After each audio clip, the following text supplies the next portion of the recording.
Hello guys, welcome back. In today's video, I'm gonna show you how to stream Crunchyroll on Discord. So it's pretty simple. Let's get started.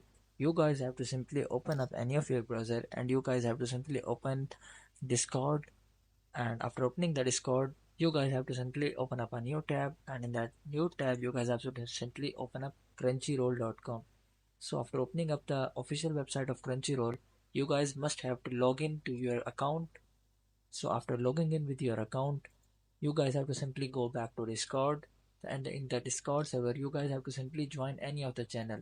So in the channel you guys have to simply join a voice channel, and in the voice channel you guys have to simply tap on this voice.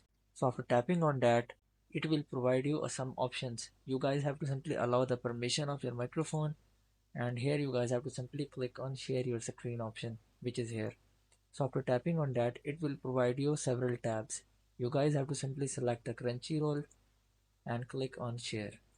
So after tapping on it, you guys will be able to see our Crunchyroll. Now you guys can see we are streaming Crunchyroll on Discord. And in this way you guys can stream Crunchyroll on Discord. I hope this method find you well.